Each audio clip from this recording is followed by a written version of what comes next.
Drug abuse. When you hear the words, what do you think? Do you think about cocaine, marijuana, or heroin? Maybe you should think about what's in your cabinet. Every year, more than 15,000 people lose their lives due to prescription drug overdoses. That's in the US alone. In fact, in a 2011 United Nations World Drug Report, it was revealed that the United States consumes over 75% of the world's prescription drugs, even though we only make up 5% of the population. According to CNN, someone dies every 19 minutes from a prescription drug overdose. The rate of death and the rate at which these drugs have been being prescribed have both increased in the past 10 years by 400%. Now that's a direct and positive correlation. So if we can see that this is clearly getting worse, why hasn't the government taken further steps to stop, slow, or prevent it? Now, in 2014, the FDA did put a tighter grip on prescription medication that has hydrocodone in it, making it harder for people to get refills and preventing addiction problems in patients. This simply isn't enough, though. The FDA needs to take steps towards the people and the corporations making money off of this epidemic.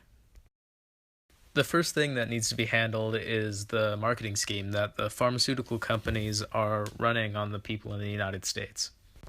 The commercials they run for the medications they manufacture portray them as something that only betters the lives of people, while the side effects and the negative effects of the medication are always neglected and printed in small font that's read over so quickly that no one can understand it. And the people that see these commercials and think that the medication really can help them then go to their doctor and ask for it, and their doctors don't want to say no, because what kind of person would they be if they were to deny something that could possibly make their lives better?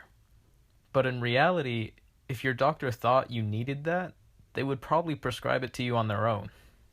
The moment you advertise medication, the people that you're selling it to don't become your patients, they become your consumers. And a lot of the times, these people prescribe themselves so much medication and their doctor just gives it to them that they mix things that they shouldn't, and it results in death. The regulations also need to take another form, though. It's disturbing that a medication such as Duraprim, a life-saving medication that fights AIDS, can change in price from under $15 to more than $700 literally overnight. A price jump that high can't be justified. What other choice do these people have but to pay for the medication and drown themselves in debt? It's completely immoral and outrageous to charge such a ridiculous price for something that saves lives. The medical industry in the United States has been swallowed by Fortune 500 companies looking to feed off the hardships of people making an honest living. The government needs to take steps against these companies and these businesses and help the people of the United States.